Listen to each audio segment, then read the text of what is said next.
Hey guys, video origin minggu ini, Delisin akan mengangkat asal-usul lahirnya Godam si manusia besi. Buat yang baru datang ke channel ini, setiap hari Sabtunya kita biasa untuk membahas berbagai asal-usul superhero favorit kalian. So, pastikan kalian untuk subscribe channel ini. Jadi, beberapa video origin story selama ini, kita selalu mengangkat kisah superhero barat. Karena memang channel ini kumpulan semua pecinta film, khususnya superhero, jadi sudah tentu kita wajib untuk membahas asal-usul superhero-superhero Indonesia yang kita tahu ada banyak sekali di luar sana. Kita semua tahu bahwa saat ini superhero kita mulai terkontrol dengan lahirnya dua jagat sinema, yaitu Bumi Langit dan juga Jagat Satria Dewa. Sebenarnya semua superhero kita menarik sekali untuk kita ikuti.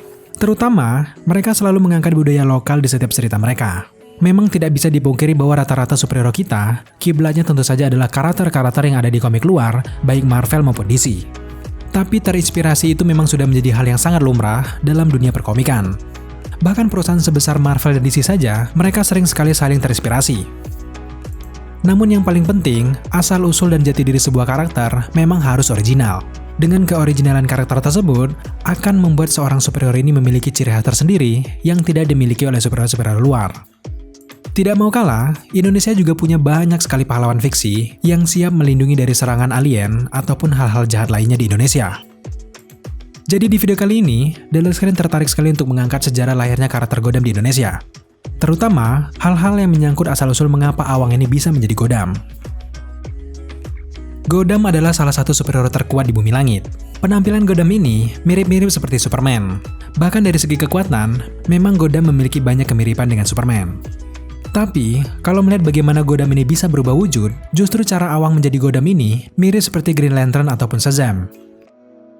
Godam bukanlah karakter seperti Superman yang merupakan orang yang sama ketika berubah menjadi superhero. Superhero Godam ini memiliki alter ego yang bernama Awang. Awang yang merupakan sahabat dari Gundala ini berprofesi sebagai supir truk dan akan berubah menjadi Godam ketika banyak orang membutuhkannya dalam memberantas kejahatan. Karakter Godam diciptakan oleh Widodo Nur Slamet alias Wid NS dan muncul pertama kali di komiknya yang berjudul Memburu Dokter Setan tahun 1969. Godam adalah karakter yang cukup populer di kalangan dunia persuperheroan Indonesia. Kalau di komik awalnya, Godam ini lebih sering beroperasi di Yogyakarta. Tapi dalam komik revolusinya, sepertinya Bumi Langit ingin membuat wilayah Godam ini lebih luas lagi, yaitu seluruh Indonesia. Godam yang versi sekarang lebih banyak beroperasi di ibu kota Jakarta. Asal mulanya, Godam ini datang dari dimensi lain dan menyebut dirinya berasal dari planet yang bernama Godam. Mengapa Godam bisa sampai ke bumi? Di planet Godam, ada sosok kejam yang sangat berbahaya yang bernama Ratu Candalani yang menguasai planet itu secara paksa.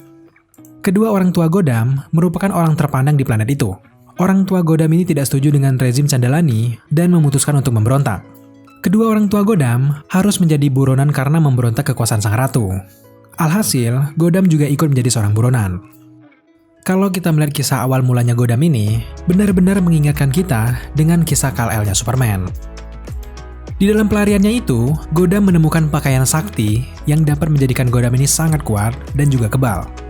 Sejak saat itu, Godam menggunakan baju ini dan melawan hal-hal jahat yang ada di depannya. Hingga pada suatu ketika, Godam ini ternyata terikat sebuah janji yang berhubungan dengan kekuatan yang diperolehnya itu. Orang yang mengerti dan dapat mengendalikan kekuatan Godam itu bernama Dewi Pengasuh Sukma. Dewi Pengasuh Sukma memberikan syarat kepada Godam jika ingin lebih lama menggunakan kekuatan baju itu. Syaratnya adalah Godam ini tidak boleh membunuh. Jika ternyata Godam membunuh, maka Godam akan dikutuk masuk ke sebuah cincin sakti dan membuatnya terjebak di dalamnya. Sejak perjanjian itu, Godam sangat berhati-hati dan tidak pernah melanggar sumpahnya. Hingga pada suatu ketika, Godam ini terlibat sebuah perkelahian tanding dengan putra Ratu Candalani. Pertarungan itu akhirnya dimenangkan oleh Godam.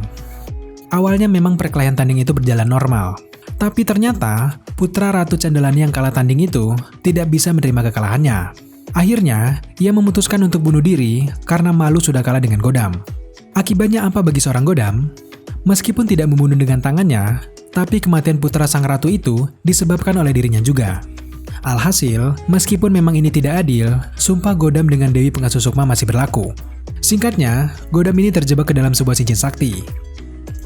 Dalam perjalanannya, cincin sakti yang ada Godam di dalamnya ini dipercayakan untuk dipegang oleh Bapak Kebenaran yang berada di alam manusia atau di bumi. Nah singkatnya, Bapak Kebenaran ini menemukan orang yang tepat untuk menggunakan cincin sakti itu. Siapa dia? Yap, dia adalah seorang Awang, seorang supir truk jujur yang selalu membela kebenaran. Mulai saat itulah, Awang ini menjadi media bagi Gotham untuk muncul ke dunia dan menumpas berbagai kejahatan yang akhirnya membuat Gotham menjadi pahlawan pelindung negeri kita Indonesia. Dalam berbagai seri komiknya, Gotham ini terlibat berbagai masalah dan harus menghadapi penjahat-penjahat yang ternama. Untuk musuh bebuyutan, Gotham memiliki musuh bebuyutan yang bernama Roh Dokter Setan yang bersemayam dalam kalung berliontin batu permata. Permusuhan mereka berdua itu dimulai ketika Gotham membeli Awang sebagai tubuhnya di bumi. Bahkan ada beberapa penjahat terkenal lainnya yang sudah dihadapi oleh Gotham.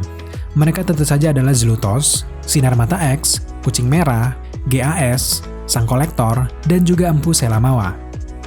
Dalam perjalanan karirnya sebagai seorang superhero, Gotham bertemu dengan orang-orang yang berkekuatan super lainnya.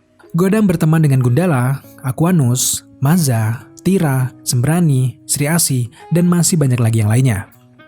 Sekelompok pahlawan super ini tergabung dalam kelompok yang bernama Patriot. Jadi kalau di luar ada Justice League dan Avengers, nah di Indonesia, kita ada Patriot yang siap melindungi bumi kita Indonesia.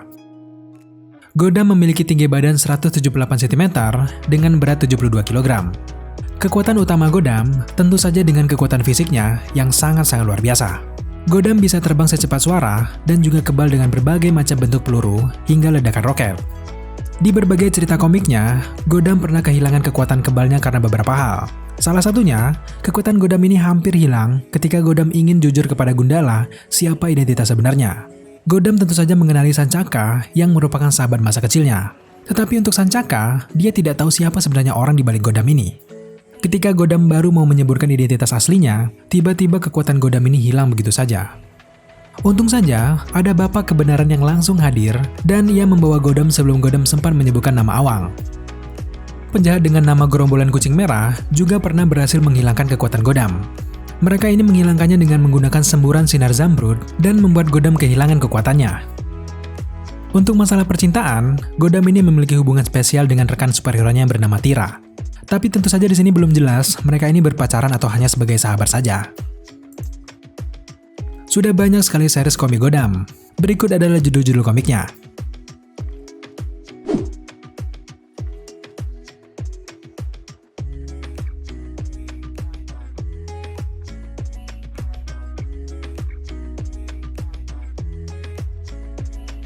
Nah, cerita Gotham ini sudah beberapa kali mengalami pembaharuan. Di tahun 2006, putra WDNS yaitu Fajar Sungging Pramodito beserta rekannya membuat cerita Gotham yang lebih modern dan diberi judul Gotham Reborn.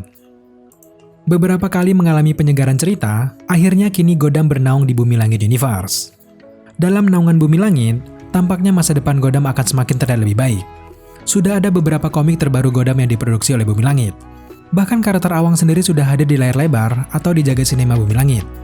Kalau kalian ingat, Awang ini muncul di film Gundala, dan film Gundala akan menjadi langkah awalnya menjadi seorang Gotham. Kalau ditangani dengan serius, serta kualitas film terutama CGI yang mantap, Gotham akan menjadi idola banyak orang. Gotham menjadi salah satu karakter terkuat di dalam Patriot. Bumi Langit sudah mengkonfirmasi kalau nantinya Chico Jericho lah yang akan berperan sebagai Gotham di filmnya. Tentunya kita hanya bisa berharap, semoga saja filmnya akan sangat keren ketika perilisannya nanti. Nah, itulah tadi origin story dari Gotham Manusia Besi. Bagaimana menurut kalian semuanya? Tidak kalah menarik sejarah superhero kita. Terlepas dari semua kisahnya tadi, kita juga menunggu perkembangan proyek filmnya nanti. Jika kalian memiliki pendapat terkait karakter Gotham ini, jangan segan-segan untuk tambahkan komentar kalian di kolom komentar di bawah.